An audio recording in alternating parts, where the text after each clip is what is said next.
Professor Yunus আমাদের chief adviser একটা team একটা সহ বাংলাদেশে একটা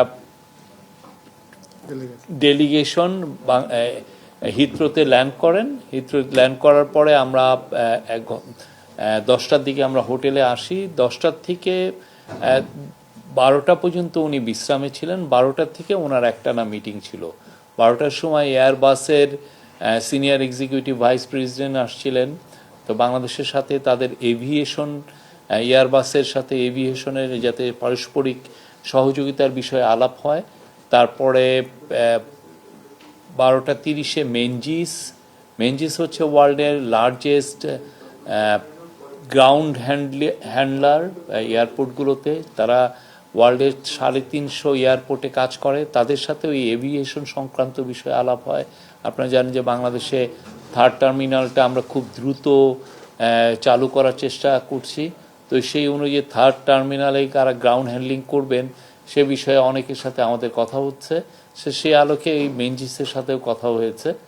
তো এরপরে যেটা হয়েছে যে 2টার সময় বাংলাদেশের ফ্রেন্ড যারা এবং বাংলাদেশি অরিজিন যারা এমপি হয়েছেন তাদের একটা অল পার্টি পার্লামেন্টারি গ্রুপ এসছিলেন প্রফেসর ইউনুসের সাথে দেখা করতে। সেখানেও 1 ঘন্টারও বেশি পারস্পরিক মিউচুয়াল ইন্টারেস্টের জায়গায় যেগুলো আছে সেগুলো নিয়ে আলাপ হয়েছে। রোহিঙ্গা ইস্যু খুব প্রমিনেন্স পেয়েছে। এই সাথে বাংলাদেশের পলিটিক্যাল ইস্যুগুলো এসছে, বিশেষ করে ডেমোক্রেটিক ট্রানজিশনে আমরা এই রিফর্ম কমিশনগুলো কি করা হচ্ছে এবং রিফর্ম কমিশনের বাইরে অন্যান্য এখন কি মানে কবে জুলাই চার্টার হবে সেগুলো নিয়ে আলাপ হয়েছে। এবং বাংলাদেশের এই 10 মাসে আমাদের কি অ্যাচিভমেন্ট, আমাদের এই গভর্নমেন্ট ইকোনমিক কি অ্যাচিভমেন্ট আছে সেগুলো নিয়েও অনেক আলাপ হয়েছে। তো এটা খুবই সৌহার্দ্যপূর্ণ আলাপ ছিল। তারা অনেকগুলো কোশ্চেন করেছেন, চিফ অ্যাডভাইজার প্রত্যেকটা কোশ্চেনের উত্তর দিয়েছেন। এবং এরপরে একটু পরে কমনওয়েলথের সেক্রেটারি জেনারেল আসবেন, তার সাথে চিফ অ্যাডভাইজারের একটা মিটিং আছে। এটা 5:30টায় শুরু হবে। তো আজকে এটাই আমাদের কার্যক্রম। একজন করে প্লিজ।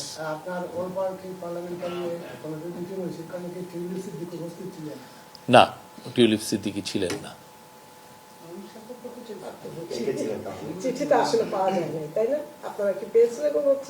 আমরা চিঠি পেয়েছি, একটা চিঠি এসছে। তো এই না, চিঠির বিষয় হচ্ছে যে এটা একটা লিগাল ইস্যু এবং এটা লিগাল ওয়েতে অ্যাড্রেস করা হবে। আগামীকাল আমরা যতটুকু জানি যে গণমাধ্যম এবং এখানে যারা ব্রিটেন এনআরবি আছে তাদের সাথে একটা মিটিং করার কথা ডক্টর মোহাম্মদ ইউনূস সাহেবের। তো ওই বিষয়টা কি আসলে কারা চেঞ্জ হয়েছে? আমি এই বিষয়ে জানি না, বাট আমরা যেটা জানি যে কালকে উনি চাথাম হাউসে যাবেন। ওইখানে একটা মিটিং আছে, 2 দফা মিটিং আছে। একটা চাথাম হাউসে উনি একটা অ্যাড্রেস করবেন, আর একটা হচ্ছে যে চাথাম হাউসের ভিতরেই সিলেক্ট গ্রুপ অফ পিপলের সাথে ওনার কথা আছে। আর একটা হচ্ছে যে কিছু স্টুডেন্টের সাথে ওনার ইন্টারাকশন করার কথা আছে, যারা বিশেষ করে জুলাইয়ের আন্দোলনে ছিলেন তাদের সাথে একটা মিটিং হওয়ার কথা আছে। আর কিছু সরকারি কিছু বায়োলেটারাল মিটিং কিছু আছে। জি, উনি তো এই যে আকবর আমাকে আর ওকে পাঠাইছেনই তো আপনাদের সাথে কথা বলতে। না, আসলে যেটা হচ্ছে মানে মূল আইডিয়াটা হচ্ছে যখন বাংলাদেশ থেকে এখানে কোনো প্রতিনিধি দল আসে সরকারি সফরে, ওটার মূল উদ্দেশ্য তো থাকে হচ্ছে এখানকার ব্রিটিশ গভর্নমেন্টের সঙ্গে এখানকার যেসব মাল্টিলেটারাল অর্গানাইজেশন এবং আরও যারা আছে তাদের সঙ্গে এঙ্গেজ করাটা। মানে আপনারা যারা বাংলাদেশি কমিউনিটির সাংবাদিক বা এখানে সাংবাদিকতা করছেন, বাংলাদেশি মিডিয়াতে তো ওনার হরহামেশা বক্তব্য যাচ্ছে, উনি বিভিন্ন বক্তব্য দিচ্ছেন বা ওনার কথাগুলো আমরা সেখানে তুলে ধরছি। সো আমরা যদি একটু ওয়ার্ল্ড অডিয়েন্সকে কানেক্ট করতে চাই বা এখানে ব্রিটেনের মূলধারার গণমাধ্যমকে কানেক্ট করতে চাই, তো তাহলে সেটার এনগেজমেন্ট একটু ডিফারেন্ট হবে। তো সেই জন্য বিষয়টা এরকম না যে উনি বাংলাদেশি মিডিয়ার সঙ্গে মত বিনিময় করতে চাচ্ছেন না বা চান না, ব্যাপারটা ওরকম না। আপনারা যদি খেয়াল করেন, আপনারা যেসব প্রতিষ্ঠানের জন্য কাজ করেন, ঢাকায় কিন্তু আপনাদের যারা মাদার অর্গানাইজেশন সবাইকে কিন্তু উনি ইন্টারভিউ দিয়েছেন। বাংলাদেশি পত্র পত্রিকায়, টেলিভিশনে উনি কিন্তু ইন্টারভিউ দিয়েছেন। বাংলাদেশের কোনো সরকার প্রধান এর আগে কখনোই বাংলাদেশি মিডিয়াতে সাক্ষাৎকার দিতেন না, আপনারা হয়তো খেয়াল করে দেখতে পারবেন। উনি যেমন আন্তর্জাতিক গণমাধ্যমে দিচ্ছেন, তেমনি উনি লোকাল মিডিয়াতেও দিচ্ছেন। তো এখানে যেহেতু আসছে, ওনার প্রায়োরিটিটা হচ্ছে এখানকার ব্রিটেনের যারা সরকারি পর্যায়ে আছে বা বিভিন্ন সংস্থাগুলো আছে সেখানে এনগেজ করা। এবং আপনারা জানেন যে ওনার স্কেজুল খুবই টাইট প্যাকড, সময় বের করাটা খুব মুশকিল, মাত্র 3 দিনের জন্য। যদি উনি আরো বেশি দিন থাকতে পারতেন, নিশ্চয়ই আপনাদের সঙ্গে একটা বড় করে আয়োজন হতেই পারতো আর কি, তাতে কোনো অসুবিধা নেই। যে ব্রিটিশ প্রধানমন্ত্রী স্যার কিয়ার স্টারমারের সাথে প্রধান উপদেষ্টা মিটিং বা কোনো বৈঠক আছে কিনা, থাকলে সেটা কবে হচ্ছে? আর সেকেন্ড কোয়েশ্চেন হচ্ছে, যারা তারেক রহমানের সাথে প্রধান উপদেষ্টার বৈঠক আমরা শুনেছি যে 13 শুক্রবার হবে, সেই মিটিং এর এজেন্ডা কি হতে পারে? কেয়ার স্টারমারের আমরা যেটা জানতে পারছি যে উনি সম্ভবত কানাডায় আছেন, কানাডায় ভিজিট করছেন। আজকে ব্রিটিশ এক পার্লামেন্টারিয়ান এমপি এসেছিলেন, উনি জানালেন যে উনি কানাডা আছেন। তারপরে আমরা এক ধরনের এইটা কথাবার্তার মধ্যে হচ্ছে যে এটা সময় বা শিডিউল যদি ম্যাচ করে তাহলে মিটিং হবে, হ্যাঁ। আর যদি শিডিউলে ম্যাচ না করে তাহলে এটা নিয়ে কাজ হচ্ছে। আমি এইটুকু বলতে পারি, এই মিটিংটা নিয়ে কাজ হচ্ছে। তারেক রহমানের সাথে বৈঠক হচ্ছে 13 তারিখ সকালে। ওইটা মিটিংটার কোনো ফরম্যাট নাই, বাট আমরা যেহেতু তারেক রহমান হচ্ছে বাংলাদেশের এখন বিগেস্ট পলিটিক্যাল পার্টির উনি লিডার, আর প্রফেসর ইউনূস তো আপনি জানেন যে উনি ইন্টারিম গভর্নমেন্টের প্রধান, তো ওনাদের মতো করে বসবেন, আলাপ হবে। এটা এখানে যে কোনো বাংলাদেশের এখনকার যে সিচুয়েশন, পলিটিক্যাল পরিস্থিতি, তারপরে আপনারা জানেন যে আমরা একটা ইলেকশনের ডেটটা ঘোষণা করেছি, সেই বিষয়ে, তারপরে ইলেকশনের এই যে জুলাই চার্টারটা হওয়া, রিফর্ম বিষয়, এগুলো যে কোনো ইস্যুই আলাপ হতে পারে, কোনো ইস্যুই। বাট মিটিংটা 13 তারিখ সকালে হচ্ছে, এইটুকু বলতে পারি। কি আলাপ করবেন এটা ওনারা ডিসাইড করবেন।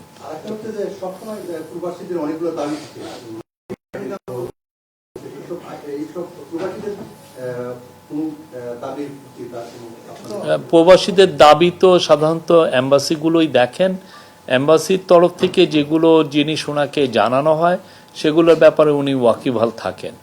তো ওইগুলো নিয়ে তো কাজ হয়, আমরা কাজ করি। প্রবাসীদের ভোটার নিয়ে, ভোট যাতে প্রবাসীরা ভোট দিতে পারেন সেটা নিয়ে কাজ হচ্ছে। তারপরে প্রবাসীদের পাসপোর্ট একটা বড় একটা ইস্যু ছিল, পেন্ডিং থাকতো, এটা অনেক পাসপোর্ট দেওয়া হতো না, সেটা আমরা 4 লক্ষের মতো পাসপোর্ট সবাইকে তাদের পেন্ডিং ছিল সেটা পুরোটা কমপ্লিট করা হয়েছে, দেওয়া হয়ে গেছে সবার কাছে। আর অন্যান্য যেগুলো দিনে আসে ইস্যুগুলো প্রত্যেকটাই তো অ্যাড্রেস করা হয়। আমাদের সাধ্যমতো আমরা চেষ্টা করছি প্রবাসীদের প্রত্যেকটা ইস্যুই যাতে আমরা অ্যাড্রেস করতে পারি। যে প্রবাসীদের যে বিভিন্ন দাবি দাওয়া আছে, এর মধ্যে আছে যেমন প্রবাসীরা চাচ্ছে বিশাল একটা প্রবাসীরা অবস্থান করেন লন্ডনে, এবং তারা চাচ্ছে যে বিভিন্ন জায়গায় সিলেটে এয়ারপোর্ট সহ বিভিন্ন, আপনার জানেন যে সিলেটের প্রচুর মানুষ সেখানে রয়েছে। এই বিষয়টা, এই একটা বৈঠক ছিল কিন্তু বাতিলটা কেন হলো? এবং আরেকটা আমার প্রশ্ন ওইটার সাথে, যে একটা হোয়াটসঅ্যাপ গ্রুপ করে দেওয়া হয়েছে যেন সাংবাদিকরা ইনফরমেশন পান, কিন্তু ওই হোয়াটসঅ্যাপ গ্রুপে যে ভিডিওগুলো আসছে অনেক লেটে, কিন্তু কিছু ভিডিও দেখা গেছে অন্য সাংবাদিকরা পেয়ে গেছে। আর এর কারণটা কি হতে পারে? এটা আমাদের তরফ থেকে গেছে। আমরা তো যখনই কোনো ভিডিও পাই সেটা সাথে সাথে আমরা আমাদের হোয়াটসঅ্যাপ গ্রুপে দিই। হ্যাঁ, আমরা এটা unfortunate, this is not a fair allegation. আমরা আমাদের প্রধান উপদেষ্টার যে অফিসিয়াল হোয়াটসঅ্যাপ গ্রুপ আছে সেখানে যে সময় দেওয়া হয়েছে ঠিক একই সময়ে প্রবাসী সাংবাদিকদের জন্য দেওয়া হয়েছে, কাউকে আগে পরে কোনো এগুলো আগে পরে করা হয়নি। না, আমরা দেখছি যে পাবলিশ হয়ে গেছে, ওই ভিডিওগুলো পাবলিশ হয়ে গেছে। না, এটা হওয়ার কথা না, আমরা এটা দেখব। আপনারা কথা দিলেন, আমরা এটা দেখব। এটা আমাদের তো আমরা দেখব। করে হ্যাঁ, নিই। এটা একটু বলি। আরেকটা বিষয় হচ্ছে আচ্ছা উনি বলুক সোশ্যাল প্লিজ। মিডিয়ায় একটা প্রচারণা আমরা দেখতে পাচ্ছি যে কিংস ফাউন্ডেশনের ওয়েবসাইটে আগামীকাল পরশুদিন তাদেরকে কিংস হারমোনি অ্যাওয়ার্ড দেওয়া হবে, সেই লিস্টের মধ্যে প্রধান উপদেষ্টার নাম নেই।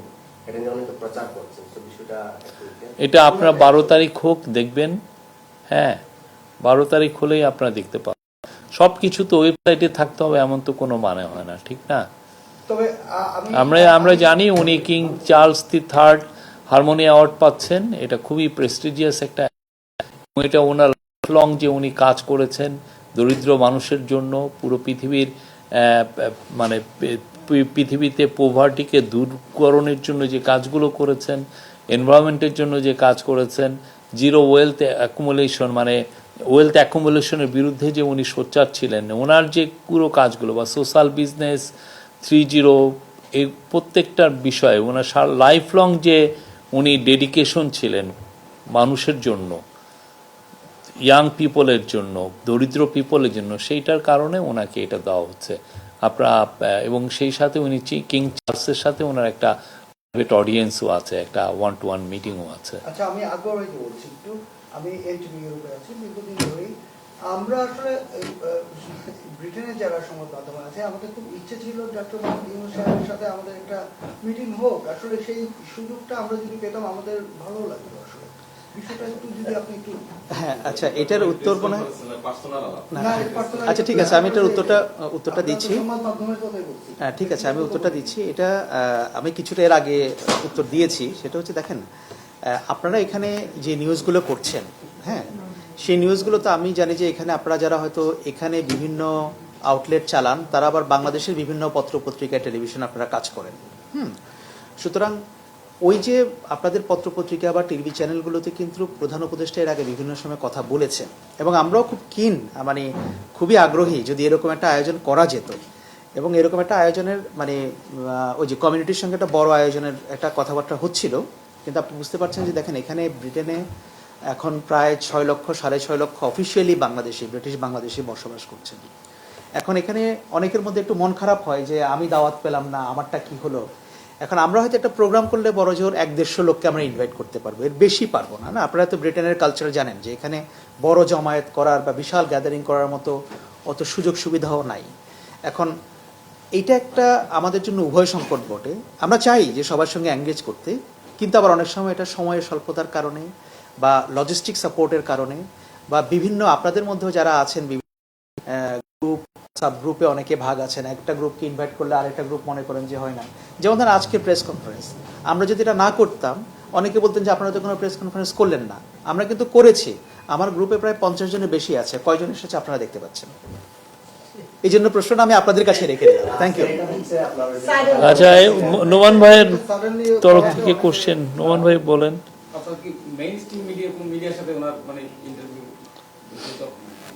আচ্ছা জি, এখানে বাংলাদেশ এটা ব্রিটেনে আসার one of the major issue হচ্ছে যে অ্যাসেট রিকভারি। আপনি জানেন যে বাংলাদেশের থেকে বিলিয়নস অফ ডলার্স চুরি হয়ে গেছে। হ্যাঁ গত রেজিমের সময় যে হোয়াইট পেপার যেটা তৈরি করা হয়েছিল প্রফেসর ইউনূস এসে যে কমিটি করলেন ডক্টর দেবপ্রিয় ভট্টাচার্যের নেতৃত্বে, তাদের ফাইন্ডিং হচ্ছে 234 বিলিয়ন ডলার বাংলাদেশের থেকে লন্ডার হয়ে গেছে বিভিন্ন দেশে। তার একটা ধারণা করা হয় যে তার একটা অংশ এই ব্রিটেনেও এসছে। তো এটা নিয়ে অ্যাসেট রিকভারিটা কিভাবে হবে এবং এটা নিয়ে আমরা ওদের যেগুলো লিডিং এজেন্সি আছে তাদের সাথে তো আমরা কথা বলছি।